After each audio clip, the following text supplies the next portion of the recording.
The thing stands between us and the Japanese is not great geographic distance, but the fact that we don't share a common history.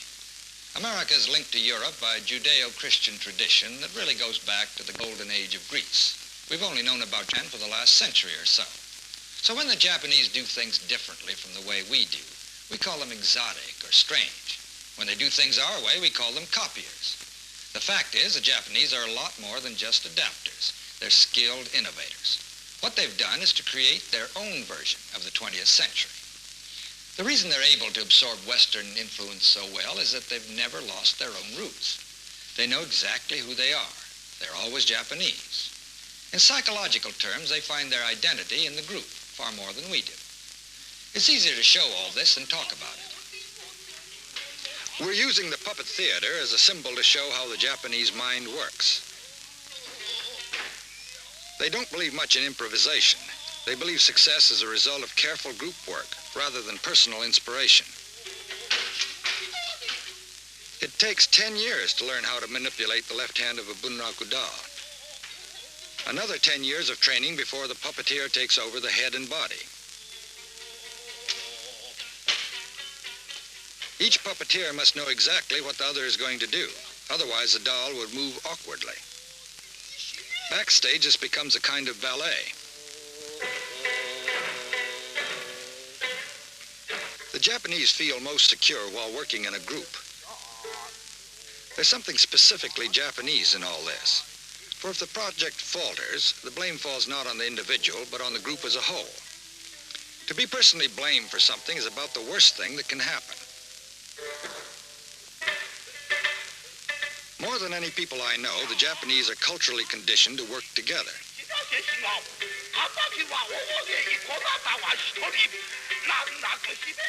They're always at their best when they're working with other people.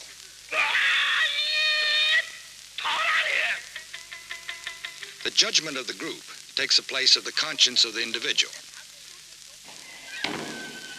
Religion. Americans always assume that Orientals are more mystic and spiritual than we are. That's not true for the Japanese. A second mistake we make is to read our concepts into their religions. For us, religion puts morality into our daily lives. For the Japanese, even these Japanese entertainers who've come to a temple between shows, religion is something more casual. It may be comforting, it may be refreshing, even fun, but it doesn't affect their daily lives. Japanese morals come from someplace else than heaven. The point of going to a temple is just to establish a momentary communion with a superior being. The Japanese attitude to their gods is respectful, brief, and practical. Some still believe that rubbing smoke from incense on their bodies helps cure ailments.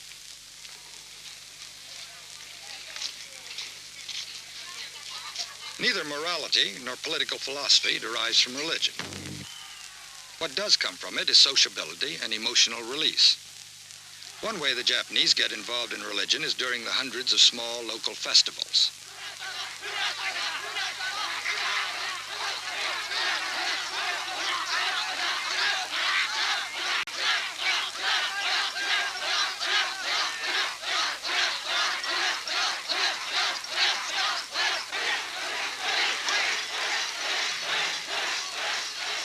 These Shinto festivals don't have much religious content from our point of view.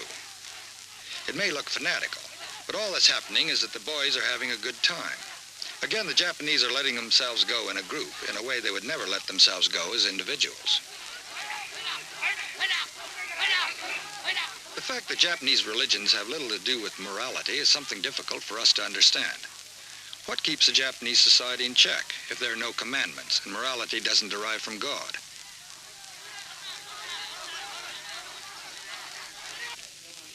What keeps these people in check is not the sense of guilt before God, but shame before their fellow men. A parent disciplines a child not by saying this is wrong, but by saying people will laugh at you. Sin is not the same for them as it is for us. The greatest sin in Japan is to violate the social codes.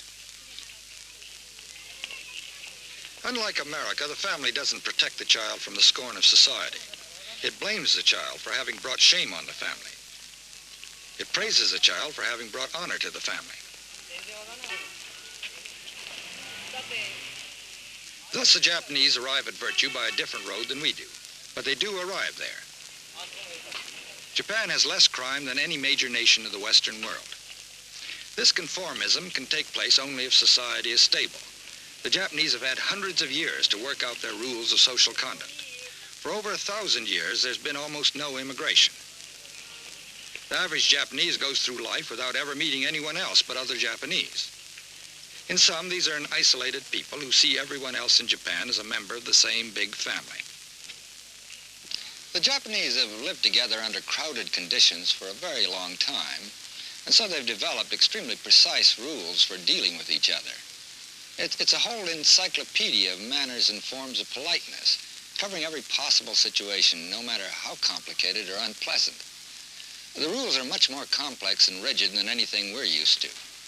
That's why a Japanese traveling in the Western world is likely to feel a little uncomfortable, as if he'd wandered into a barbecue wearing a full-dress suit. One thing you can be sure of, between Japanese and Japanese, there's always a bow. The bow is the exterior sign of their rigid social code. Now, when a miniskirt, a kimono, a student, and an executive meet, there seems to be a lot of aimless bobbing up and down. Or when you see a pretty girl bowing to a red telephone, you begin to wonder what it all means. But there's some very precise rules to bowing. As I've been saying, Japan is a country where nothing between people is left to chance. There are rules underlying all social behavior. For the anatomy of bowing, let's watch these two businessmen greeting each other. The man on the right gets down first and lowest. He's adopted what the Japanese call low posture. He's being overly modest. This forces the man on the left to try to take an even lower posture. Because the situation is uncomfortable, the bowing starts again. The man on the right relents and lets his companion go lower. They're each watching the other. That's why they don't bow head on. One must never be caught upright while the other is on the way down. The conversation is really unimportant. The bow gives an exact measure of social distance between people.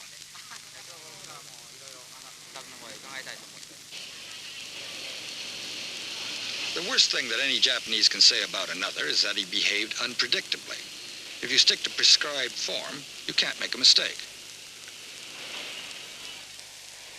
Into this land which swears by formality and homogeneity came we Americans, who swear by informality and individualism. The result of all this swearing is cultural shock.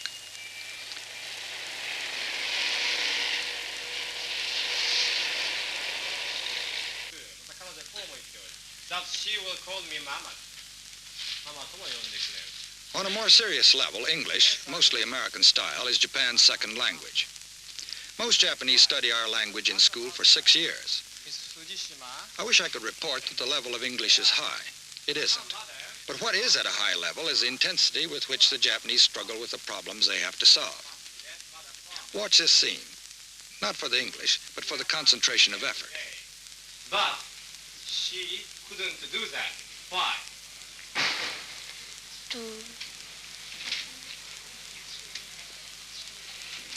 Why?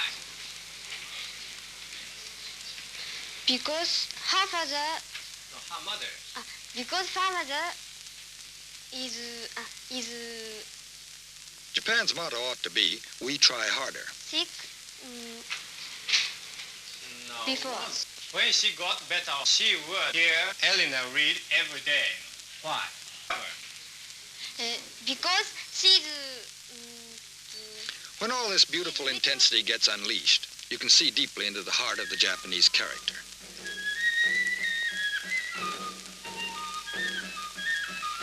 The camera has not been tricked. This is a normal speed and intensity at which Munokata, a famous woodblock artist, works.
Americans used to confuse this intensity with fanaticism, particularly when the end product was foreign to our tastes.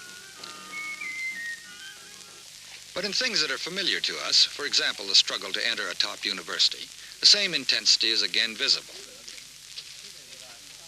These anxious young men are awaiting the results of the competitive examination for entrance into Tokyo University, the most prestigious university in Japan.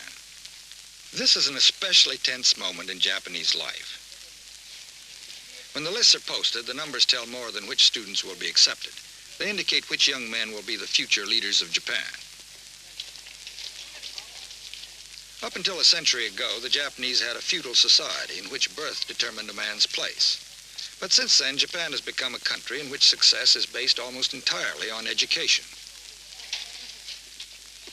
Acceptance in the right university has become so important, it's one of the few times the Japanese break all rules of conduct and permit themselves public joy or grief.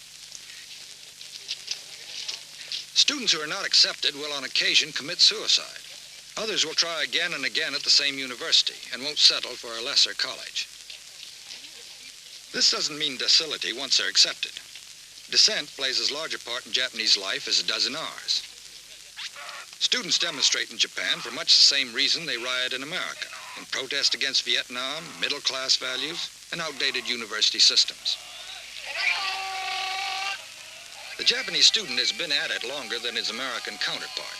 Serious rioting began about 10 years ago, when the Japanese-American Security Pact was being ratified. It is widespread again now and can be expected to grow worse next year when the treaty is up for review. The helmets make these protests look a lot fiercer than what we're accustomed to. The fact is that in 10 years of serious rioting, only 3 people have been killed, all of them by accident. The Japanese bring the same serious professionalism to disorder as they do to all their other activities. After months of violence, students of Tokyo University occupied one of the administrative buildings. As one watches the fracas, some of the social themes we've been talking about are illustrated. Organization and restraint are evident on both sides. The police are armed defensively. Their weapons shoot only water.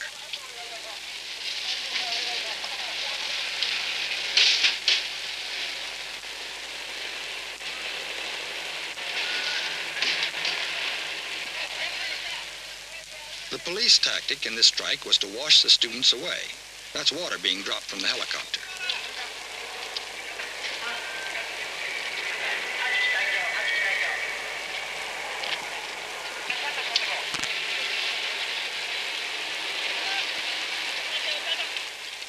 The more closely one looks, the more evident it becomes that this is a masterpiece of organization and restraint. Police power and student power are not meeting each other with raw force.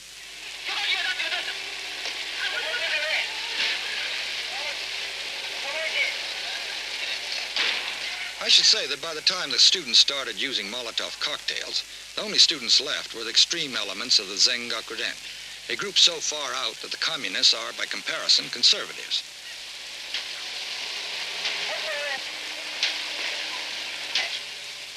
Escalation to Molotov cocktails finally brought out police tear gas.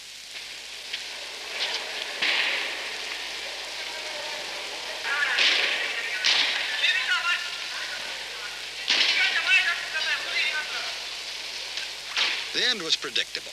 Everyone knew that the students would be dislodged from the building. But the point is that they had to be allowed to lose with dignity. That's a very Japanese theme, and the reason for this whole sequence. You must always avoid disgracing your opponent. So, between the white flag of surrender and the moment before the police arrest the rioters, there's time allowed for the demonstrators to sing the Internationale. This showy, splashy demonstration is the sort of thing that substitutes for news from Japan. We fail to notice how ceremonious and professional the riot really is. Each side allows the other to maintain its self-respect.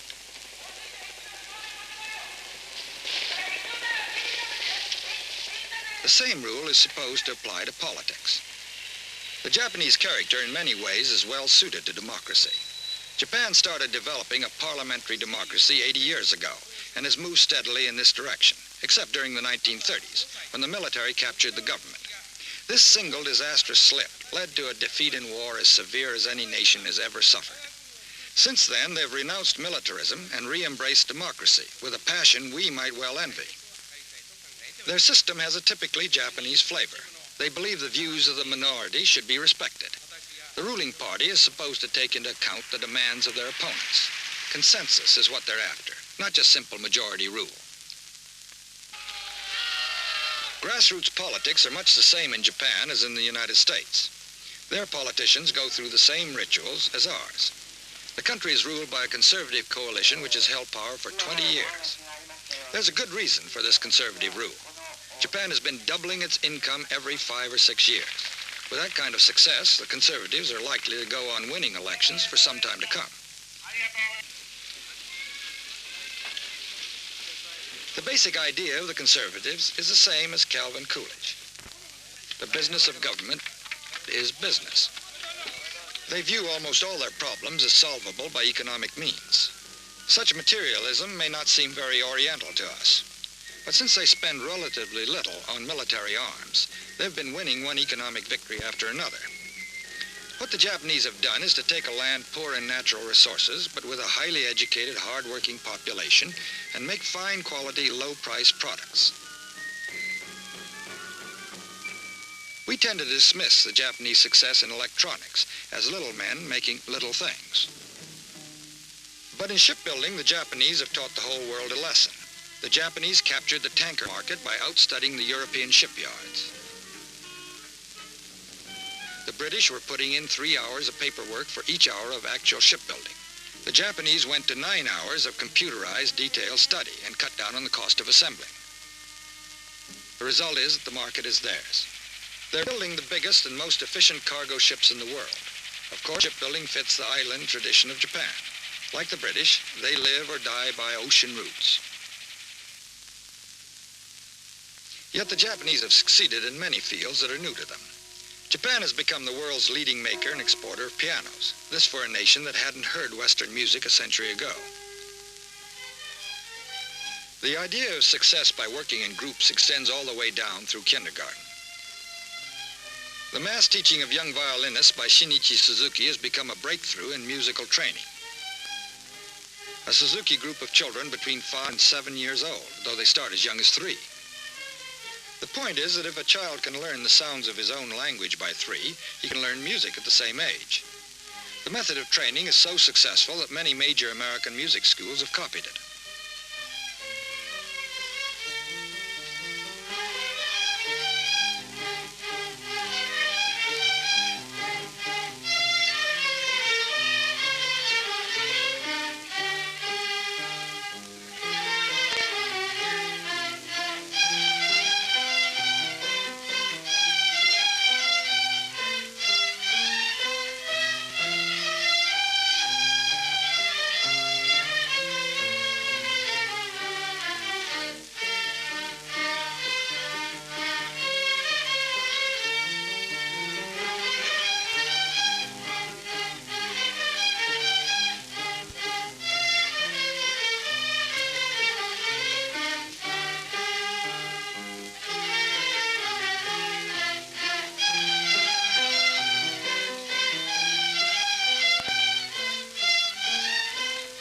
There's something that makes Westerners very uneasy about hearing Bach played by Orientals. I mean, Bach is so American, he ought to belong to us alone. More seriously, there's a great shortage of string players in major American orchestras. We've already begun to import Japanese violinists for our symphonies. Perhaps someday one of these young Suzuki-trained musicians will be a concertmaster. We'll know where to go if America ever needs a left-handed fiddler who learned to bow early, and who has an itch here or there.